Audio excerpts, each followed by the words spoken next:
নমস্কাৰ মোৰ প্ৰিয় বন্ধু বান্ধৱীসকল মান্যা কুকিং এণ্ড ইটিং চেনেললৈ সকলোকে স্বাগতম জনাইছো আৰু এটা লৈ আহিছো আজি নতুন ধৰণৰ ৰেচিপি যাৰ নাম হৈছে বাদাম আৰু বিলাহীৰ চাটনি আৰু যেহেতু আমি বাদাম আৰু বিলাহীৰ চাটনি বহুতেই নাখাও নহয় জানো তো আহকচোন মই আজি কেনে ধৰণেনো চাটনিটো বনাও আপোনালোকে চাব আৰু এইটো যি এবাৰ খাই সি আকৌ বাৰে বাৰে খাবলৈ মন কৰিব তো আহকচোন মই ভিডিঅ'টো কেনে ধৰণেনো বনাইছো আপোনালোকে শেষলৈকে চাব মই এয়া বাদাম লৈছো এইখিনি কেঁচা বাদাম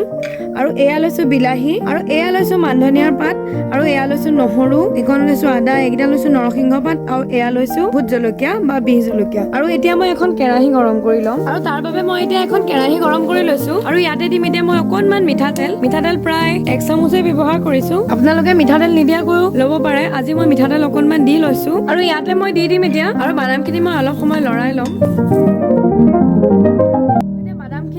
ফ্ৰাই কৰা হৈ গৈছে এইখিনি ফাটিবলৈ আৰম্ভ কৰিছে বৰ বেছিকৈ ফ্ৰাই কৰি লোৱা নাই তথাপিও এইখিনি একেবাৰে মুচমুচীয়া হোৱালৈকে ফ্ৰাই কৰিলে ভাল হয় একেবাৰে জ্বলি যাবলৈ দিব নালাগে আৰু এইখিনি মই এতিয়া বাতি এটালৈ কাঢ়ি ল'ম এই বাদামখিনি আপোনালোকে ফ্ৰাই নকৰাকেও বনাব পাৰে কিন্তু ফ্ৰাই নকৰাকৈ বনালে এই টেষ্টটো নাহে সেয়েহে মই বাদামখিনি অলপ ফ্ৰাই কৰি লৈছো এই কেৰাহীখনতে এতিয়া মই দি দিম বিলাহীখিনি কুটি লোৱা বিলাহীখিনি মই এক্সট্ৰাকৈ তেল ইউজ কৰা নাই আৰু অকণমান লৰাই লওঁ দি দিম অকণমান নিমখ অকণমান লৰাই লওঁ এই বিলাহীখিনি মই সম্পূৰ্ণ ফ্ৰাই কৰি নলওঁ অলপ সময় ইয়াৰ মই যিটো কেঁচা ভাপটো সেই ভাপটো আঁতৰালৈকে ফ্ৰাই কৰিম আৰু ইয়াতে দি দিম মই এতিয়া অকণমান ধনিয়াৰ পাউডাৰ আৰু অকণমান দিছো জিৰাৰ পাউডাৰ আকৌ অকণমান লৰাই লওঁ আৰু মই এতিয়া এইখিনি ফ্ৰাই কৰা হৈ গৈছে এতিয়া মই গেছটো অফ কৰি দিম আৰু এতিয়া মই এটা মিক্সাৰ বাতি লৈ লৈছো আৰু মই তাতে এতিয়া দি দিম আদা নহৰুখিনি যিখিনি মই কাটি লৈছিলো সেইখিনি মই ইয়াতে দি দিছো আপোনালোকে যদি এইখিনি ফ্ৰাই কৰি ল'ব বিচাৰে বিলাহীখিনিৰ লগতে তেতিয়াও কিন্তু ফ্ৰাই কৰি ল'ব পাৰে কিন্তু কেঁচাকৈ বনালে ইয়াৰ সোৱাদটো বেছি ভাল হয় আৰু এইখিনি মই এনেধৰণে কেঁচাকৈ দি দিছো এতিয়া আৰু ইয়াতে দি দিম মই বিহ জলকীয়া কেইটা দি দিম নৰসিংহ পাত কেইটা আৰু দি দিম মানধনিয়া পাত কেইটা মই অকনমান ছিঙি দিছো এইকেইটা